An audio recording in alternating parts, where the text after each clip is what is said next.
لا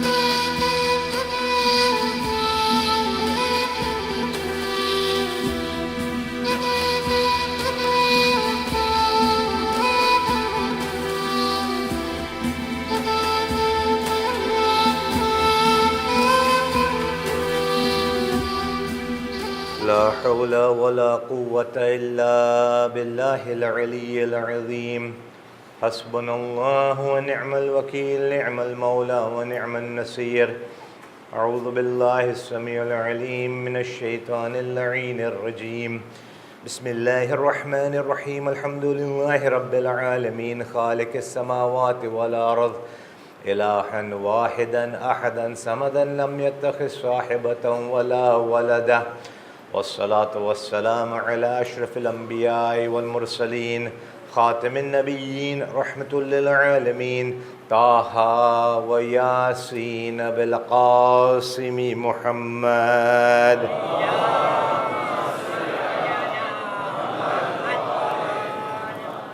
وعلى آله الطيبين الطاهرين المعصومين المظلومين المنتجبين، ورحمة الله على محبيهم، ولعنة الله على أعدائهم وقاتليهم وغاصب حقوق حقهم ومنكر فضائلهم أجمعين من يومنا هذا إلى يوم الدين.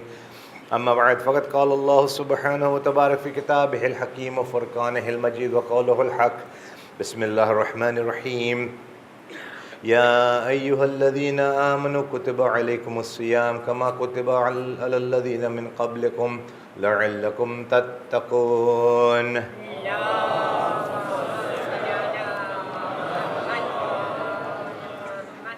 أعظم الله أجورنا وأجوركم بمصابنا أهل بيت.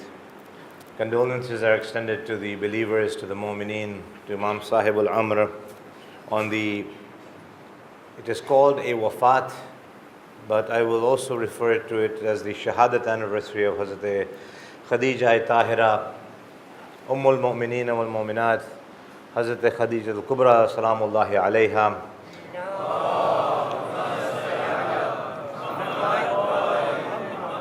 The mother of Fatima Zahra, salamullahi alayha, the wife of the Holy Prophet of Islam, the mother of the believers.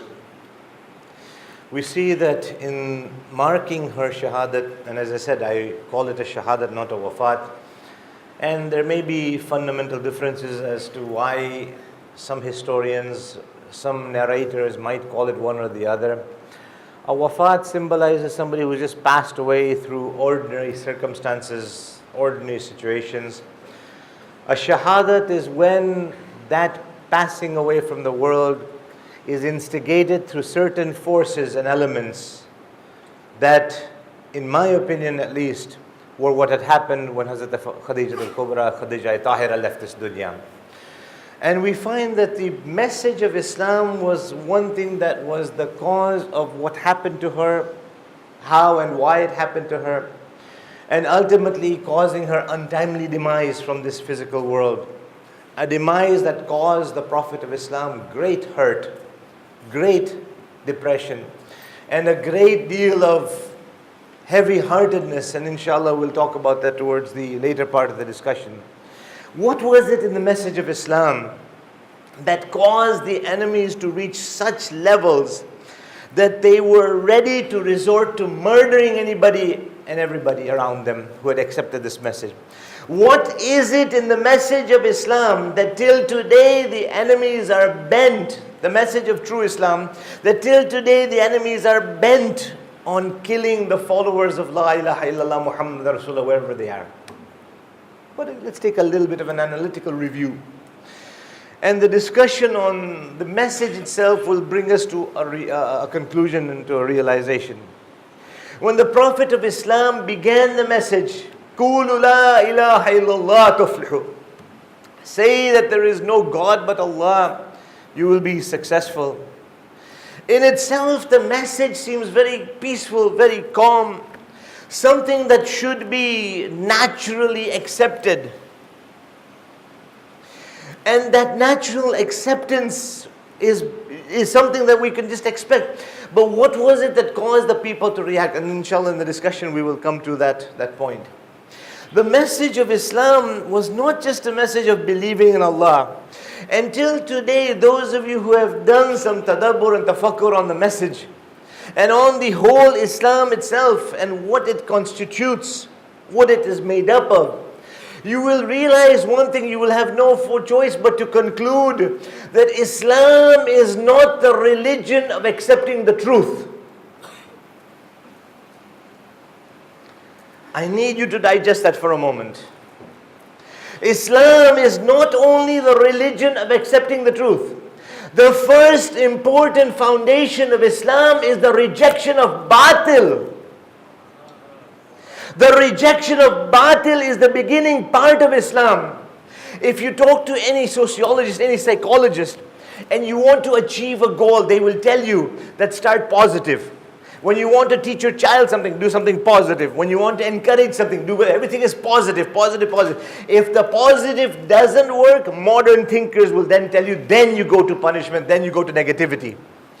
But Islam took a completely 180-degree turn away from that. Islam began its kalama.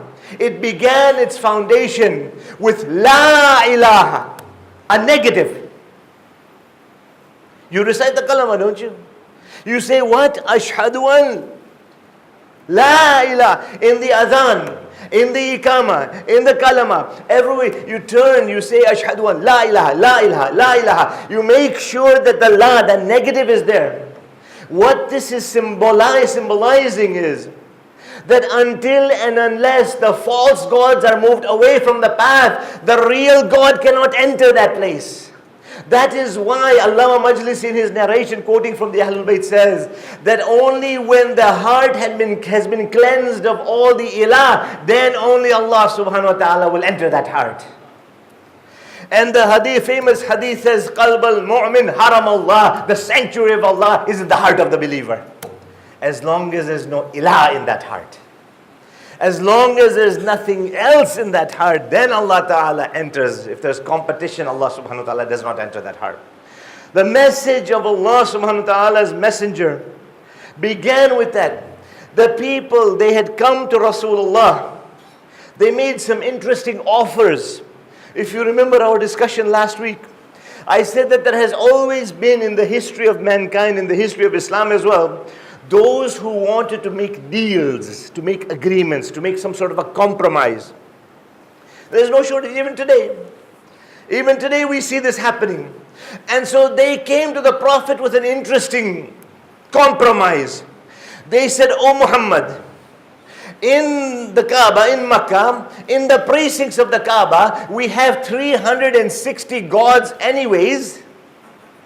360 बुत वैसे वहां पे है, परे है. आपका भी खुदा को डालना है, 300 accept कर देंगे. We'll make it 361.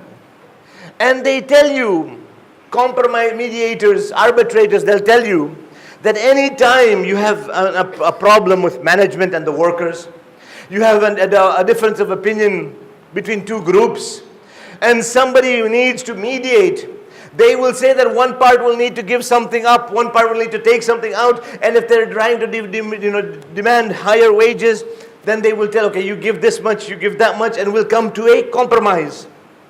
So as part of a compromise, if all the parties are happy or all the parties are unhappy, the compromise has been achieved.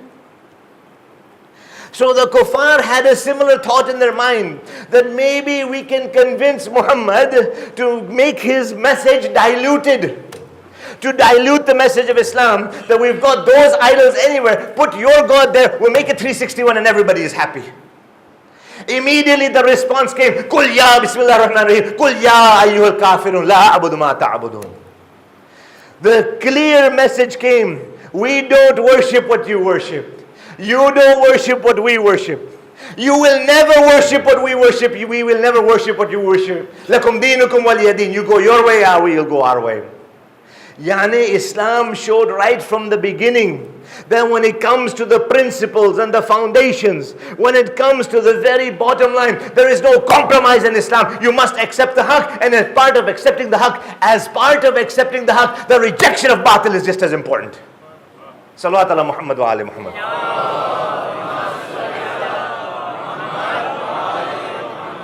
Had Islam not been a religion of rejecting the batil, then this compromise would have been accepted.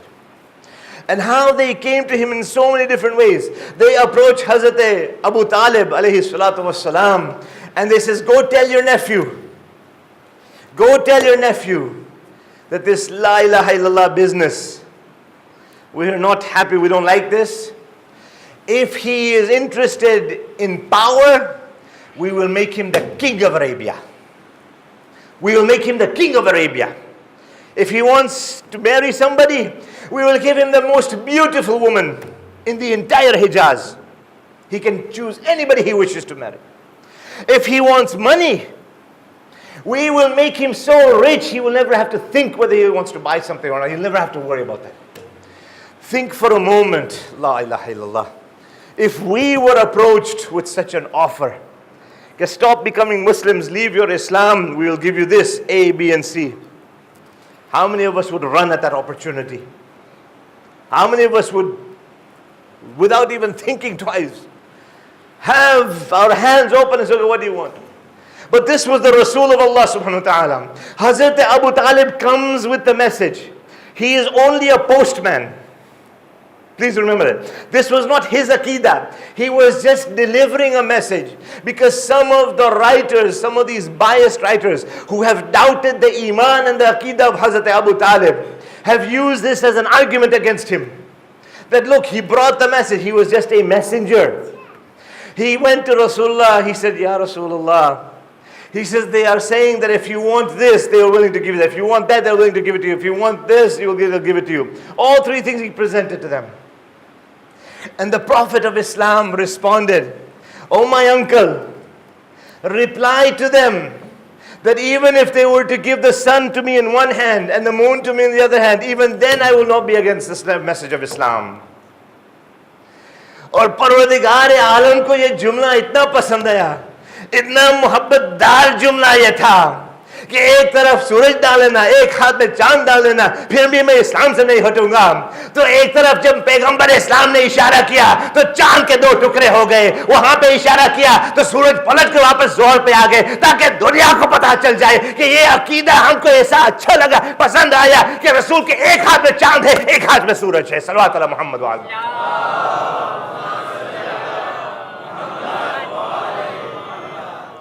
Not simply accepting the truth, rejecting the batil. And today, arguments are abound. They say, the writers, the Orientalists, the Westerners, in their onslaught on Islam, we often ask, what is the reason? What's the purpose of all this enmity to Islam? And they'll give all kinds of arguments. And they'll say Islam is not a religion of peace. Islam is a religion of the sword. Jesus was a messenger of peace.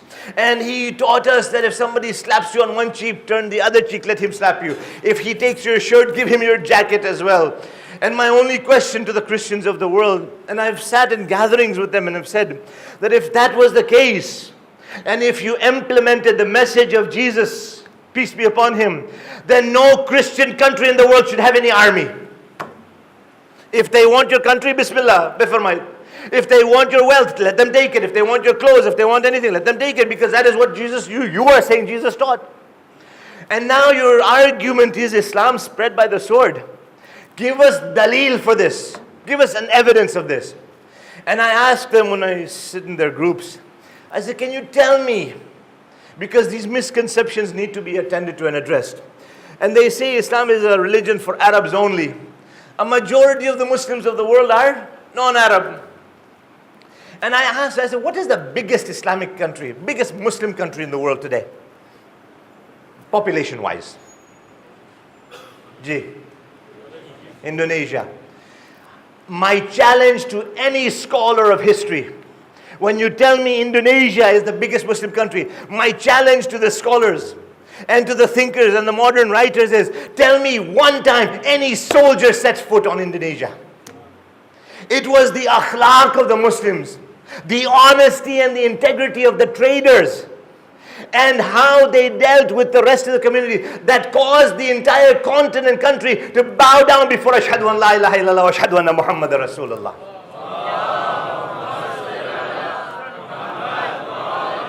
There are some dark parts of Muslim history, not Islamic history.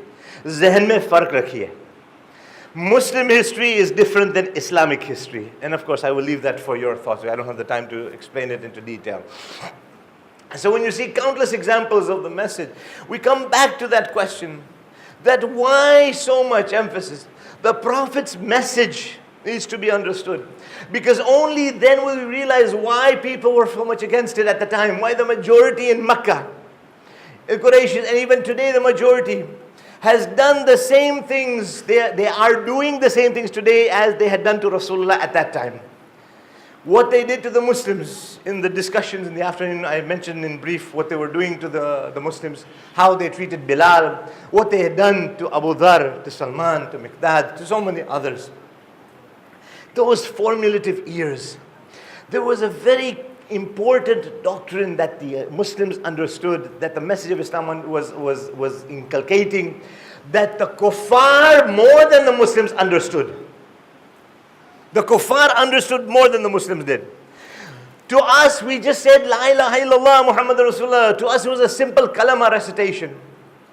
And how importantly, if today I was to say that, I'm having a difficulty explaining and translating the kalama to the students, to the children in the madaris, I am asking your support to change the kalama slightly, but I will still talk on the Quran. Maulana sahab, ghabra mat jaiye. Ulama are here. I want to change the kalama to make it easier. We will say all in the adhan, the ikama, and we want to become Muslim, Ashhadu anna Allahu ahad. Wa ashhadu anna Muhammad Rasulullah. Say na. Quran Majid kya hai? Apni taraf se main baat nahi kar raha. I'm not saying anything from my own personal. Maulana sahib will say, ulama are saying, the mujtahideen will say, the mu'mineen sitting here will say, there's a serious problem, please get off the mimbar if you're talking like this. Why? I've talked to you from Quran. I said, we understand this is from the Quran, but the kalama is the kalama. The shahada is the shahada. The adhan is the adhan. The ikama is the ikama. You have no right to interfere because this is from Allah subhanahu wa ta'ala, not any insan. And Allah's infinite wisdom and Allah's infinite foresight will ensure that those who realize will realize that until and unless you say Ashhadu an la ilaha illallah, you cannot be a Muslim. Because the la ilaha is very symbolic of the very foundation and the essence of Islam. Salawat ala Muhammad wa ali Muhammad. So even taking Allahu Ahad from Surah Tawheed will not be acceptable. The enemies understood this. Because they realize that if we say La ilaha illallah, not only are we believing in this God of Muhammad, the God of Ibrahim, the God of Nuh, the God of Adam, the God of Ismail and Ishaq, the God of Musa and Isa. We are not just believing in it, but the next step will be that if we believe in that God is telling us not to cheat in business. That God is telling us that we have to pray and we'll have to fast. We cannot kill each other. We cannot be greedy. We cannot drink alcohol. We cannot gamble. We will have to fulfill what the La ilaha illallah tells us to do. And that means that if there is zulm or oppression somewhere, we will have to act and fight against that. We cannot stay quiet in that as well. So the whole building, they understood it better than sometimes the Muslims understand it. The Muslims did not understand. Inshallah, when we discuss our issue on ghaibah and on intizar, inshallah, we will prove from the mimbar that our enemies have understood intizar better than we have understood it. And our enemies are more prepared for the Imam than we are prepared for the Imam. And as I mentioned, difficult statements will come from the mimbar. But you will see how the difference is in the message of Islam. Till today, you see Muslims are being killed in Burma. In Indonesia, there's a movement against the Shia. In Malaysia, there's a movement against the Shia. In Iraq, there has always been a movement against the Shia. In Syria, you'll see that. In Iran, before the revolution, you saw that. At every turning, what is it that you are having this allergy to Aliyun Waliullah? The allergy to Aliyun Waliullah can only be understood when you understand La ilaha illallah. When you are rejecting false gods, and you are rejecting the false ilah, and you say La ilaha illallah, then the next step is you're saying Ashhadu anna Muhammadan Rasulullah sallallahu alayhi wa sallam. That means you are rejecting any false Rasul, any lying prophet, anybody who claims Nabuwat or Risalat. You are rejecting them. That is why you're saying Ashhadu anna Muhammadan Rasulullah. And then when you go to the next step, you will understand that when we believe in the wilayat of Ali ibn Abi Talib, it is not because we are against somebody else. Because the wilayat of Ali ibn Abi Talib has told us that whatever falsehood was there, get that out of the way. Then Ali and Waliullah will be accepted. Salawat ala Muhammad wa ali Muhammad. Because Ashhadu anna Ali and Waliullah teaches us and will teach us till the day of Qiyamah how to live our lives in this dunya. How many thousands of times you've heard, live like Ali, die like Hussein. What is it? What does it mean to live like Ali? It is because we are trying to live like Ali that the enemies cannot take that. The Khilafat Zahiri of Ali ibn Abi Talib was what? A Khilafat in which the rights of everybody was retained. The rights of everybody was now given, which was oppressed for 3 Khilafats. It was a reimbursement, a return to the original values. That is why those who recited namaz, those who recited salat behind Ali ibn Abi Talib, they have been quoted by even such great writers as Bukhari as saying that today we have recited the namaz that we used to recite behind Rasulullah sallallahu alaihi wasallam. आगे कुछ कहने की जरूरी भी नहीं है. अगर वही नमाज आज हम पढ़े हैं जो रसूल खुदा के जमाने में हम पढ़ते थे, तो मुझे ना पूछे कि ये 24 साल में क्या हो गया था. मुझे इतना पता है कि अली वलीउल्लाह ने हमें वापस लौट के मोहम्मद रसूलुल्लाह की तरफ लौटाए. It brought us back to those values. You know, the message of Islam, that has been my effort inshallah today in the discussion. You see that in the time of the Prophet, when the non-Muslims have attacked Islam for things, you know, Islam is spread by the sword, Islam is this, Islam doesn't believe in the other prophets. If you look at world politics today, what do you find in the political arena? If I get elected president of a country, prime minister of a country, in order for me to retain my title, my prestige, my honor, everything, I have to put the previous president down. I have to belittle him. I have to humiliate him.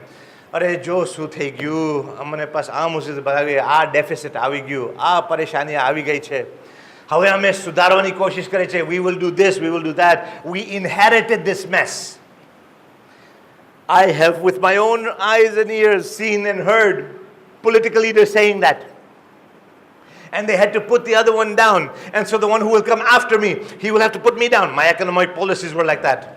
My social policies were like this. My overall management of the country or the city was like this. So he will have to say that. The next president who comes after him, he will have to humiliate them. Because the world's political siyasi arena is like this. That if you want to look good, there's only 2 ways of doing it. Either you yourself are good, or the one before you was worse. Sahi hai na? Saath to doge na? So therefore, if this doesn't arise, the easiest one is to put the other one down. So people were thinking, and in the minds of non-Muslims today, there is a thought that, okay, Muhammad came, he rejected Jesus, he rejected Abraham, he rejected Noah, he rejected Moses, he rejected all them. The Quran says, no, you cannot be a Muslim until you believe in all of them, from the first till the last. Inna awhayna ilayk, kama awhayna ila Nuhim, wa nabiyyina min ba'di, wa awhayna ila Ibrahim, wa Ismaila, wa Ishaq, wa Yaqub, wa Yunus.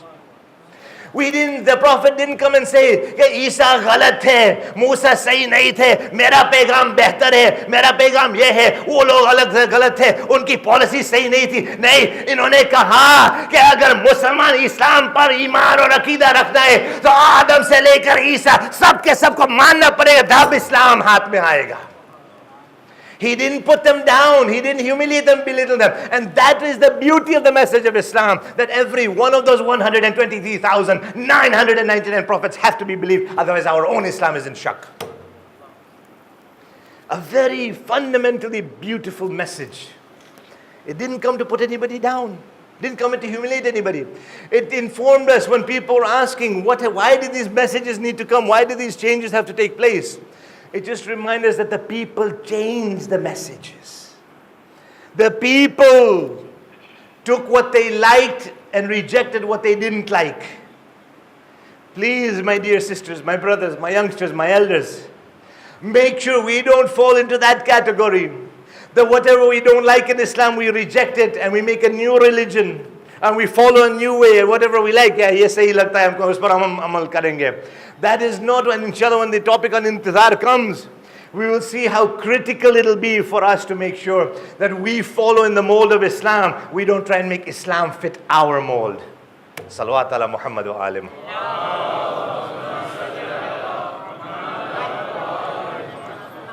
Over the ages, they try to make the prophets try and surrender to their whims and wishes. The message was very clear. The message was beyond doubt.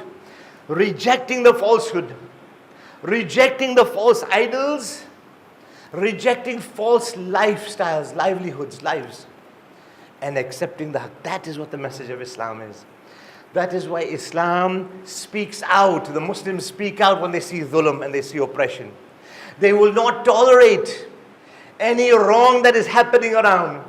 If they see wrong, Muslims have to speak. If you look at the writings of Amirul Mu'mineen, you see the sayings of the Holy Prophet of Islam, that is what you see. It not only told the individual that you must struggle for haqq, it reminded the whole community that you have an obligation to follow the haqq and encourage each other. That is what the message of the Holy Prophet was. And what happened? The Prophet was abused. The Prophet was thrown stones at. The Prophet was boycotted. Sanctions were made. How history repeats itself. Even today, the powers of the world, when some country doesn't agree with them, what do they do? We'll put sanctions on you. We will try and starve you. We will try and put this. We will have economic boycott. We'll have economic embargo. Iran, Syria, Iraq, these are countries that have suffered it. Even Cuba is still suffering under American embargo. The Cubans, small island. And the Americans have done such dhulm to them. It's unbelievable. You know, the enemies have had a very interesting thought. The enemies have thought that if we put sanctions, we will starve you into surrender. We will make sure no clean water gets there. We'll make sure no food gets there. You know, when these takfiris, the first attack at the beginning of June, because one of our committee members in Kitchener, he has family in Balad. And they told me that they mentioned that the whole city was encircled, engulfed. And one of the things that they did was they prevented food and water from coming into the city. मुझे ना पूछिए, मुझे तो जवाब तारीख में से मिल गया था कि जब दुश्मन मुहिब्बे अहले बैत पर हमला करने चाहते तो पहला काम ये करते, खाना और पानी रोकते. करबला में भी हम देख चुके, सिफीन में भी हम देख चुके, आज इराक में भी हम देख चुके. They think that they can starve us. They are forgetting we are followers of Ali and Waliullah. Mahe Ramadan has taught us how to be hungry and how to be thirsty. Karbala told us that even if our lives are gone, we are ready to leave this world hungry and thirsty. Karbala taught us that. Mahe Ramadan has taught us that. You think you can bribe us, threaten us with food, with water? Keep your food and keep your water.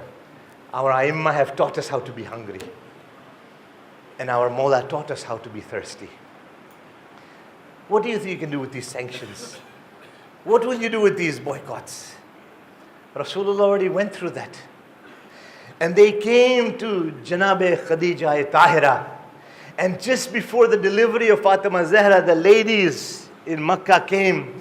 And they says, "Oh Khadija, we are ready to help you. We know that delivery time is a very difficult time.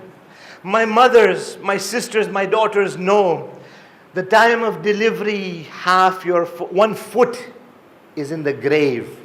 You don't know what will happen. What can happen out of that?" They went to Hazrat Khadija Tahira and they said, "We will help you.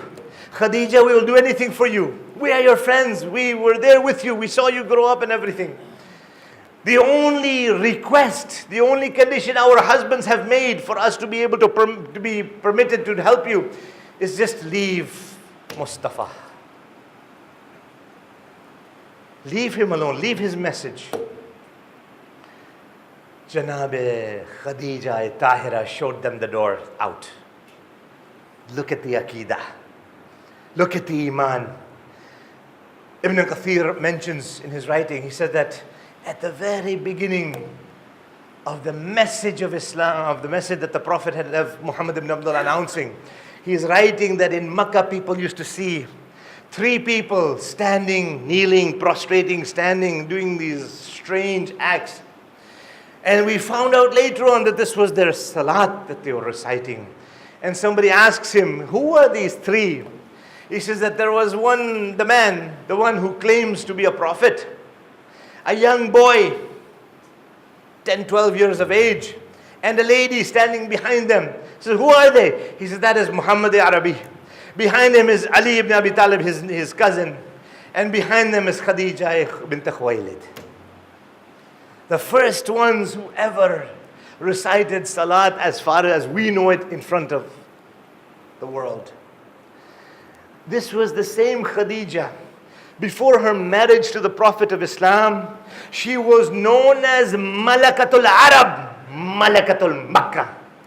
When the caravans used to go to Syria and to Yemen, the writers are saying, the non-Muslim writers, I was just reading on this today, they were writing that her caravan and her stock, her goods, were more than the entire rest of the Arabian traders combined. You put all of their horses and saman, mal, sab kuch milakar, और जनाब खदीजा ताहिरा के एक तरफ हज़रत खदीजा का ज़्यादा थे, more.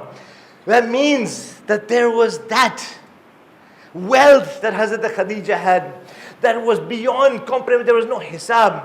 It was said that if she was to put her wealth, make a hill on her wealth, he says that it would be so much wealth that the people on the other side of the hill would not be able to see the people on this side of the hill.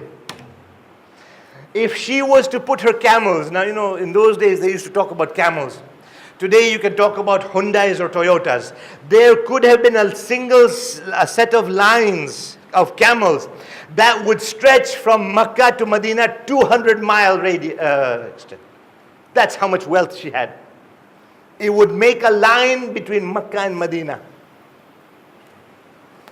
The wealth, as I said, was not, you cannot even imagine. That even amongst the men, now some people had asked, how did she? It was narrated that while her father was very wealthy and he had divided the wealth amongst his children, Hazrat Khadija had an aptitude for business. She had a very intelligent and an intellectual outlook on how and where to invest, how to buy and sell. And even though she never went on a single expedition herself, she never went on a single business expedition herself, she knew exactly how to conduct business. And even the men would take lessons from her. And one of the reasons why she was attracted to Muhammad ibn Abdullah sallallahu alaihi wasallam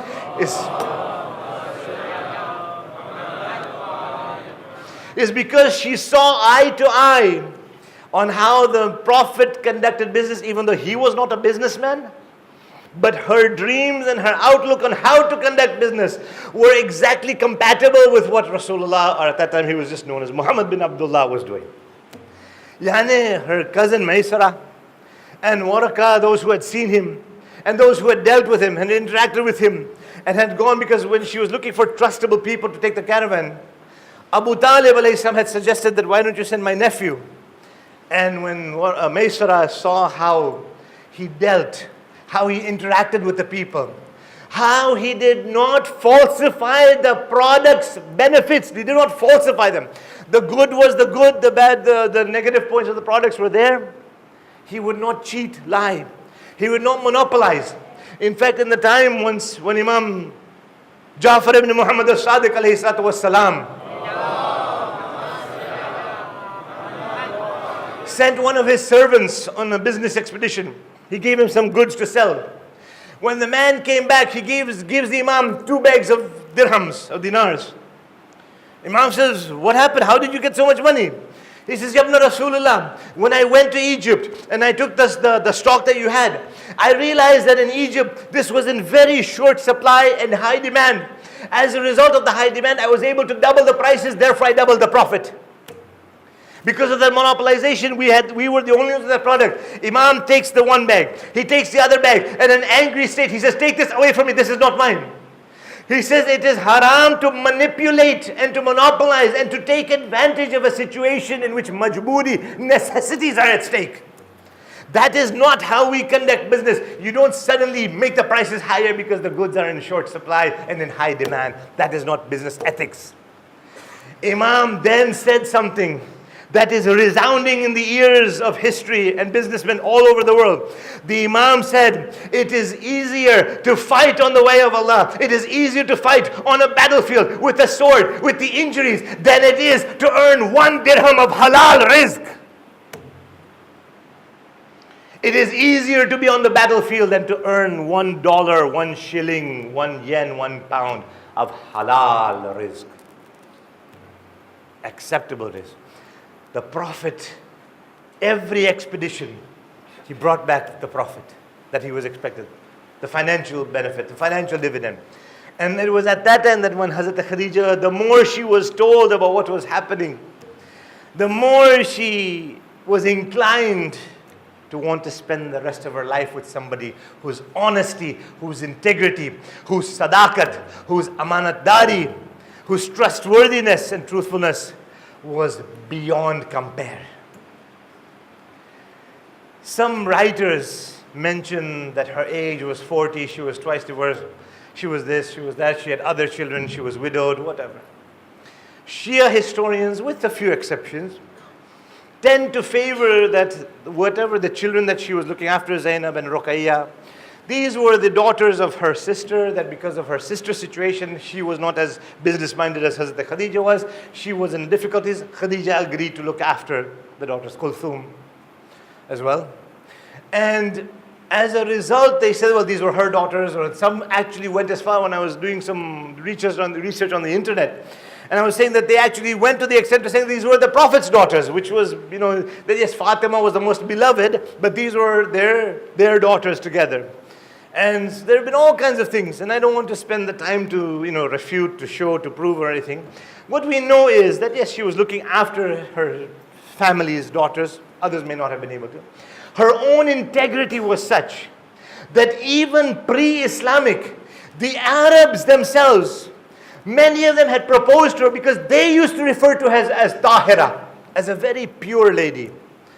Now, when somebody refers to the Prophet as Sadiq or as Amin, there's a very important psychological connotation to that. There's a very important message here. I just hope that a little bit of your attention is with me, inshallah. When they say she was Tahira, or they say the Prophet was Sadiq, there is a philosophy here that needs to be understood. If, let us say, for whatever reason, the masjid is full, and I need to say my namaz, and one of the brothers, Maulana Sahib, tells me, "Ke Shafiq bhai, namaz parve to aya parje, aya tahir che, aya tahir che, aya pak che, aa jagah pak che." Maybe something happened, maybe something went wrong. The implication there is that the other places, something may have happened. Maybe a child was there, some najasat came out, something might have happened. So he told me, pray on this side. Him telling me, Maulana sahab sahi baat hai na? Aap batayenge to uska matlab ye hai ki ye jagah par koi shak nahi hai. So when I say that this place, when he tells me this place is tahir, that means that the other places, there could be discussion. Good or bad is okay, but this place we have certainty on. So when they say that Rasulullah was Sadiq, that means a significant portion of the community was not only Ghair Sadiq, they were Kadhab. They were liars. And if Rasulullah was Amin, the others were Khayanatdar. If he was trustworthy, that means the others were looters. So if Khadija Tahira was called Tahira, that means that the other women's reputations could be called into question. And history also answered one other dilemma for me. That today people are saying that Banu Umayyah radiallahu ta'ala anhu, Banu Abbas radiallahu ta'ala anhum. And they're saying that this Khalifa was okay, that Khalifa was okay, this was okay. And they were saying that till today there is a discussion. Should we say Muawiyah radiallahu ta'ala anhu? My answer was given by them, not by us. They told me in the books of history that A, B, C and D are known as Khulafai Rashideen. They told me that these were known as Khulafai Rashideen. So, Ayyuhal Muslimun, oh those of you who are still standing up for Yazid and Muawiyah and Marwan and the Abbasis, look at your own books and tell me that if they are saying these are the Rashideen, then the rest of them are doubtful to say the least. Salawat ala Muhammad wa ala Muhammad.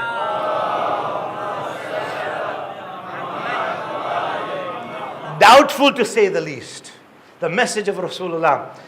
And because of the modesty of Hazrat Khadija, because of the modesty, the iffat, the izzat, the maqam, the chastity of Hazrat Khadija, she didn't go and approach Rasulullah and say, please marry me. She sent a message through her uncle to the uncle of Rasulullah. The two uncles sat down and decided the terms. The conditions were made by Hazrat Khadija Tahira. That is why till today, it is the lady who initiates the marriage in Islam. The conditions and the terms are dictated by the lady following the sunnah of Khadija Tahira.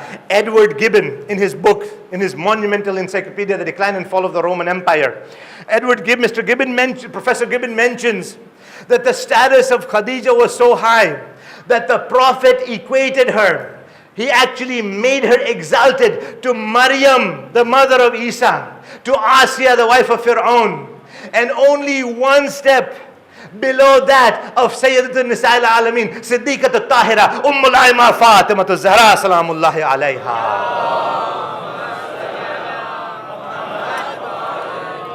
alayha. He is saying that the purity of these four ladies could not be challenged, and the Prophet attested to that fact. Khadija, Fatima, Maryam and Asiya.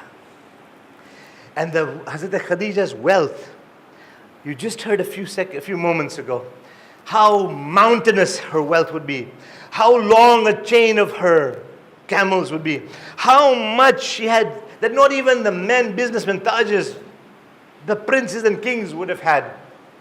Every time the Prophet needed some money for the tabligh of Islam, some money to send the delegation to Ethiopia, some money to free some slaves, some money to feed the Muslims, some money because they were in serious, severe destitute state, some who needed clothes. Every time, each and every time he needed even 1 dirham, he would come to Hazrat Khadija Tahira and ask her permission before taking even 1 dirham. Husbands, do you make sure you ask your wives and ensure that you're not taking ghasbi mal? Do you make sure that whatever is her property, you are asking permission if you need to, if you want to use it?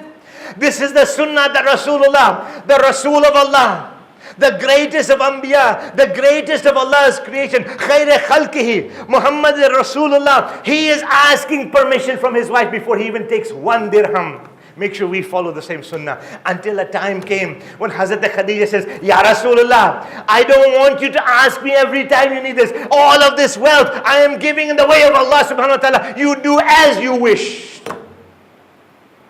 Salawat ala Muhammad wa ala Muhammad. Whatever you wish, Ya Rasul, this is yours in the way of Allah subhanahu wa ta'ala. This is the taharat, the sadaqat, the karamat of Hazrat Khadija. Had it not been, there were 2 things that protected, safeguarded and ensured Islam grew. One was the protection of Abu Talib alayhi salatu wasalam. One was the wealth of Khadija Tahira, without which there would have been no Islam today. Ayyuhal Muslimun, it was the wealth of Khadija that protected all of you, that led the izzat of Islam. Today we are told to remember the ihsan of anybody. You didn't forget the ihsan of Khadija Tahira, did you? You did not do any zulm to the daughter of Khadija, did you? Muslimano. माल खाए थे खदीजा का, दरवाज़ा गिराया खदीजा की बेटी पर। खदीजा ताहिरा की ज़िंदगी का क्या बताऊँ मैं। पैगंबर इस्लाम की ज़ौजा भी है, उम्मुल मोमिनीन भी है। जब आखिरी वक्त है रसूल हज़रत खदीजा के, शेब अबू तालिब में जब ज़िंदगी बसर हो रही थी, तो ये खदीजा जो मलकुतुल अरब थी, ये खदीजा ताहिरा जो मलकुतुल मक्का थी, हालत ये बन गई थी कि सरजमीन से पत्ते उठाकर खा रहे थे। सब माल कुर्बान हो गए थे राह खुदा राह रसूल में, कि जब रसूल खुदा जब आखिरी वक्त आए थे और दफनगिरी का वक्त आया, जन्नतुल मुअल्ला में जब दफन कर रहे थे, तो हजरत रसूल ने खदीजा की तरफ देखकर कहा, खदीजा आज रसूल के पास, मोहम्मद के पास कफन भी नहीं है, अपने अबा को कफन में तब्दील करके जन्नतुल मुअल्ला के कब्रिस्तान में सदरा में खदीजा ताहिरा को दफन कर रहे थे। मैं ये कहूंगा, ये दुनिया वाले, खदीजा पर जुल्म उस वक्त खत्म नहीं हुआ था। मलऊनों ने 1926 में क्या किया था, जो मजहर हज़रत खदीजा थे, आले सऊद मलऊन ने वो भी तोड़ दिया। आराम करने का भी मौका नहीं दिया, आराम शहादत के बाद, वफात के बाद भी नहीं मिला। आज़ादारान ईमान, आज़ादार इमाम, याद रखिए, आखिरी जुमला करके आज की मजलिस, आज की आज़ादारी तमाम करेंगे। जब हज़रत खदीजा की बेटी फातिमा ज़हरा पर ये मज़ालिम गुजरे कि घर को जलाया गया, दरवाजे को गिराया गया, जनाबे मोहसिन की शहादत हो गई, मोहसिन इब्न अली दुनिया से शहीद हो गए। आज़ादारों, इमाम मासूम ने कहा, रोज़े क़यामत महशर के मैदान में जनाबे खदीजा ताहिरा हजरत मोहसिन को गोद में उठाकर अदालत गाह इलाही में आकर अदालत तलब करेंगी। किसी ने मासूम से सवाल किया, यब्न रसूलिल्लाह, जनाबे खदीजा ताहिरा क्यों जनाबे मोहसिन को लेकर आएगी, क्यों फातिमा ज़हरा खुद नहीं आएगी? इमाम की आंखों में आंसू आ गए। पता नहीं है, मेरी दादी फातिमा ज़हरा के हाथों में अली असगर है, अली असगर के लिए करबला में क्या हुआ था, अली असगर का बयान लेकर आएंगे।